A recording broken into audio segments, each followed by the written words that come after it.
James, can you try and take us through a journey? Let's imagine that we're at, is it Epcot at Disneyland or whatever it might be, and we're going to go on a little roller coaster, and we're going to sit in the roller coaster, and this is social justice from beginning until now, and we're going to sit in there. So where are we going first? Where's the roller coaster take us first? Hell's Kitchen, New York City, early 1900s or late 1800s with a guy named, so the term I think originated in the 1820s or 40s, but I don't know exactly what it referred to. I haven't gone that far back. I'm not going to talk about Marx, although Marx is going to be very influential. I'm going to try to direct it to a number of streams, but the word social justice gained a lot of its relevance actually with a Baptist minister in Hell's Kitchen named Walter Rauschenbusch, who invented what was called the social gospel. And if you go back and read the social gospel, it looks a lot like the social justice of today. And we're going to leave that as a seed, except that Rauschenbusch ended up working with people on your side of the pond. He came over to London and got in cahoots with the Fabian Society early on, which is a far left organization. Eventually spawned the London School of Economics, which is a socialist school of economics and so on, think tank now. And so he came back to Hell's Kitchen. And he says, so social justice started to become a thing within the Baptist religion of all things, which is very conservative now, which is kind of funny. So turns out Rauschenbusch was Richard Rorty, who's one of the American postmodern philosophers. Rauschenbusch was his grandfather. So that's kind of like track number one. Mm-hmm. Then I want to take you to Frankfurt. And by Frankfurt, I actually mean Frankfurt kind of and mostly New York City, because the Frankfurt School was mostly in New York City because of the Nazis. So they had to leave Germany. Because that's when that was going on. It started in the late 1920s. And so not very long later, most of them relocated to New York City. So you're talking about Max Horkheimer, Theodor Adorno, Herbert Marcuse. Eventually, a decade later, 2 decades later, Jürgen Habermas. Walter Benjamin was early on. Allegedly, Adorno stole most of Benjamin's ideas. And so these guys laid, as we talked at the beginning of the conversation, they laid the groundwork for this critical theory idea. And they ended up, especially coming off of Marcuse, the groundwork for what became known as a social movement known as the New Left.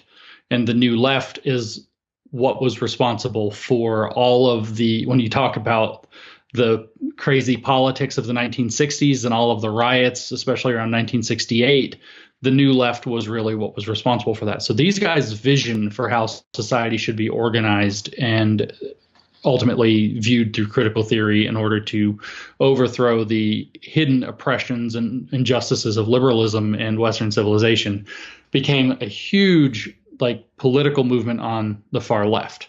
It defined the radical left. So all your radical feminists, your Black Power movement, Malcolm X, et cetera, all of that would have had, in some sense, either direct or indirect ties to the thinking of the New Left. And so that kind of whole far left radical activist morass, which was actually quite violent at the time in the 60s, you got the May 1968. What was it, in France and Paris? You got whatever happened in the U.S. Some of the riots got pretty intense, Berkeley and so on. And so that would be kind of like the second stop on our little roller coaster, is that philosophy there. So especially, like I said, Marcuse, who was extremely influential with these kids. I actually saw an interview with him from the 70s where he was a bit dismayed with how people were taking up his ideas and being uncareful with them and running kind of roughshod and wild with them. I was going to say, just so that we can kind of have a, what would you say, one of those dipsticks, like a PhD level dipstick of the intensity of how much this is becoming malignant. Because, we hear these things. We've got Malcolm X. We've got, these are just, in most people's eyes, there's some extreme tactics that are being used, but they're just causes. There's few people that would look back and see these and say, that shouldn't have happened. So where does this start to sort of lose its way as well? So, we'll get there. So I want to actually dip back to Paris for a minute, because around that same time, around the 60s and early 70s is when you had the postmodernists really coming to bear. Now, the context in Europe more broadly, of course, also was the collapse of colonialism at this point. So you had the post-colonial people really starting to speak out about how bad empire was and the damage that did. And it's kind of set. Now it became very actually central to European New Left thinking. Whereas at roughly the same time in the US, it started shifting toward anti-Vietnam War sentiment. And so they kind of had two different paths going on there. So the postmodernists arose in the European context, it being French, and highly influenced by some of the German idealists, philosophers. And so they were at the Sorbonne at, I think, the University of Paris, in Paris anyway, and they all kind of worked together and studied together. And you have this kind of whole little group of, Derrida, Foucault, et cetera. They didn't always agree. Sometimes they didn't like each other. Sometimes they did. But there was this sort of occasionally Marxist, occasionally Leninist, occasionally Maoist, occasionally not that, occasionally communist, occasionally anti-communist, but very far left. There is no stable knowledge. We got to, because of the post-colonial context, we have to look at different cultures. There's no way to compare a culture. We've been doing that. That was unjust. We were saying Western culture is better. So they had to pull back from all of that kind of thing, very culturally relative. We can't really obtain objective truth. We think that the West is so good, but it made World War II, all this death and destruction. It came up with the Atlantic slave trade became an interesting topic. All of these horrors that came out of Western culture. So we can't keep saying it's so good. And postmodern theory was born. And so I think postmodern theory was actually not really, it was an offshoot of and not really in line with the rest of what the so-called New Left was doing. And then, so where did it really start? There are already problems here, but where it really started to become malignant was when those two things came back together. And that would have been in the mid and late 1980s. So through the 70s and 80s, for example, within feminism, you would overwhelmingly have had radical feminists and Marxist feminists, or they're called materialist feminists, being the ones doing the analysis. And they would say, oh, well, women were a commodity under patriarchy, and patriarchy and capitalism are in cahoots. And so the patriarchal capitalist system is what needs to be overthrown. And so you can kind of see this is a very radical mindset. You had people like Andrea Dworkin and all of these characters, Catherine McKinnon, who were very against pornography as a form of exploitation and violence against women. A lot of this dipped in and out of the liberal feminist stuff, but the radicals were separate and more often separatist and intense in their approach. This, of course, is also, by the way, all along stimulating a backlash from the conservatives who are afraid that this is the end of society in the making. So, something's boiling on the other side as a result of this. So that's kind of important. And eventually in the late 1980s, you had a fusion of postmodern methods into this radical left thought. And that's where I think it really started to become malignant. That's where, again, we talked about briefly before, the introduction of the intention to do identity politics through postmodern methods was introduced. That's where postmodernism and liberalism were simultaneously critiqued heavily by these theorists. But the conclusion was that postmodernism was just the problems with postmodernism. Postmodernism has most of the right ideas, except that it was formulated by white, Western, well-off men who could afford to deconstruct everything. And so when you look at oppression, you can't deconstruct that experience. You can't deconstruct that injustice, hence the turn toward identity centrality. So you had that whole twist toward let's do identity politics and let's do it with postmodern methods. If you really wanted to stick a date stamp on it, I would tell you it was 1989 is when that happened. But really anywhere from 1984 up through 1994 is when that was developing and cooking. And all of the biggest pieces and most of the groundwork was laid. And from there, it's just actually kind of concretized. Most of this happening in the United States now. Once the postmodernism was picked up by these American philosophers, so like Kimberly Crenshaw as a legal scholar, Judith Butler as a philosopher or something, but the queer theorist is the best way to describe her now. as it started getting picked up by all these Americans, it just took off. I'm not entirely sure why it took off so heavily in the American Academy, whereas it was kind of poo-pooed in France, where it was originated. Nobody in the continent or in England was particularly interested, and it just took off in the US. And then, of course, our academics exported it to yours, and especially to Australian ones who were also very interested in these kinds of things. The first women's studies department actually was in Sydney, in Australia, but that would have been more of the radical line. So that's how it started to change, and what it changed into by 2010. And anybody who's interested will be able to read this in great detail in the book I wrote with Helen, which is due out in May, called Cynical Theories. By 2010 or so, it had become just the phrase that is probably best used is it's hard to say this and have it be understood. It's known knowns. Things that are known to be known, things that people just therefore accept as being generally true. Yep. So all of the postmodern theorizing, all of the attempts to reify certain points around identity that went into the identity politics turn in the late 80s and early 90s, and then the developments that proceeded in the next decade or so, everybody just started taking those things for granted. Well, that's true. Everybody knows that. We have decades of theory saying that that's true. There's no reason to say no, that can't be right. We have so much scholarship now all saying that that's true.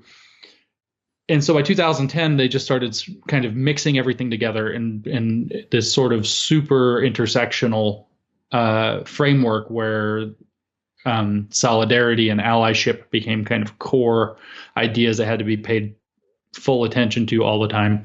And it started coming out of the academies and into society. And when they speak about it now, it used to be this crazy highfalutin jargon that nobody understood, complicated sentences. Now it's quite clear. It's almost religious in its quality. If you could listen to, for example, Robin DiAngelo, who's a famous whiteness scholar, it sounds very much like a woman talking to children with her theory. It's comprehensible by a 10-year-old. Very straightforward, very clear, very self-assured, absolutely confident in the underlying assumptions that these systems of power are the correct way to view the world, and the identity is at the core of systems of power and knowledge and who can have what in society and do what in society.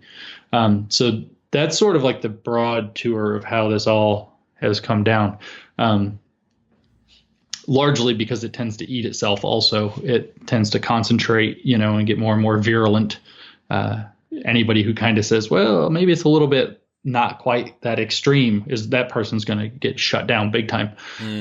So this is a really interesting point that came up in my discussion with Douglas Murray and with other people as well, which is that in these discussions, as we increasingly sort of polarize the opinions about any topic, the room for nuance, and I suppose this loops to How to Have Impossible Conversations, which is your most recent book. The room for nuance and subtlety is largely missing, and the problem is that to your own side, if you're in this quite sort of militant discussion where you're supposed to be as aggressive or as convincing as possible, to your own side, nuance and subtlety sounds like a lack of commitment to the cause, and to the other side, nuance and subtlety sounds like a lack of conviction or a potential weak point in your argument. Do you think that's fair to say? Yeah, I think that's right. And there's been, so a little while ago, I was giving you the tour, and I said that all along, each step along the way, the New Left, the riots in 1968, the turn toward identity politics, et cetera, and then more recently, all the things where it's become, widely disseminated. I left out that this happened mostly in where it got the tightest hold was in education.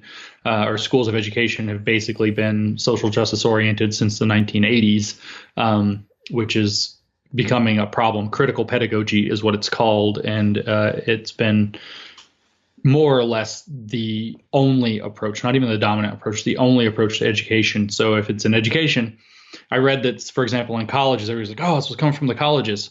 What I read was that the universities actually experienced it as a student-led change. Where did the students get it? From their previous education, which was critically oriented, because our colleges of education have been doing critical pedagogy since the 80s. So all along, though, I said that there's this right-wing backlash brewing. Well, guess what? The far left side of this interprets the far right side of this as proof that their theories are correct. That society really is corrupt and society really is trying to protect its vested interests in the so-called status quo, and the powerful people really are pushing back against them, and they of course are going to have irrational backlashes. Meanwhile, they double down because of the exact dynamic you just said. Nuance can't be allowed because it looks like a lack of commitment or betrayal, and from the other side it looks like a weak point.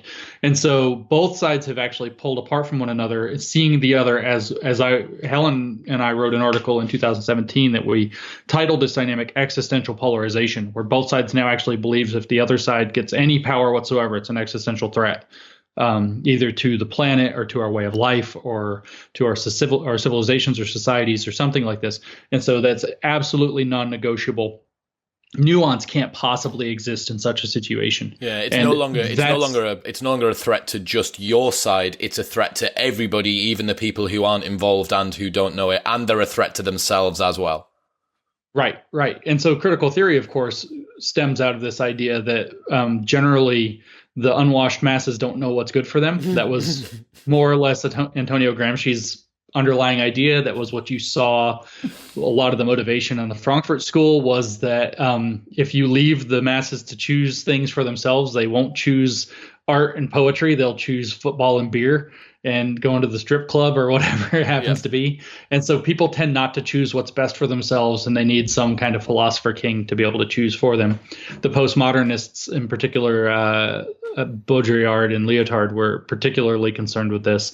So Baudrillard especially was that people never pick art and poetry. They're always going to pick some low culture trash if you let them make their own choices. So they clearly don't know how to make good decisions, and everything's artificial and everything's fake now. So which is also you can kind of see right? where this is all coming from. That kind of like out gaming or that increasing sort of caricaturism of what's going on. You know, if you were to look at something 20 years ago and say, oh, you think that that's vacuous? Like, just wait until you see what happens when Instagram arrives. Just wait until you see what happens when the Kardashians get on TV. Like, you know, we are able to outdo ourselves even in how hollow we are, which is almost impressive. Well, the left sees the right. Well, I should say, I guess that so the left that's all into this like kind of high-minded thing that doesn't trust the masses sees the right as choosing against their own interests. So the right as back, the right conservatives all back corporate interests, and they, big politics, and a bunch of white men in a room and smoking jackets or whatever the hell the things are. Chesterfield and sofas so Right. And so the average conservative is backing something that's against his own interests, and he just has to be informed and brought back around to the right side of thinking, and then he wouldn't choose conservatives anymore. Whereas the conservatives are like the liberals are trying to do some damn social engineering program. They call it the liberal agenda. And if they do that, society is going to collapse. And you can actually sit back for like 2 seconds and look at the dynamic and think, man, we're fucked. How does that stop?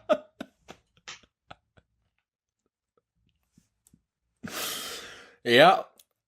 I mean, yeah. I but that's kind of, I think, what's going on. So, cheers or something.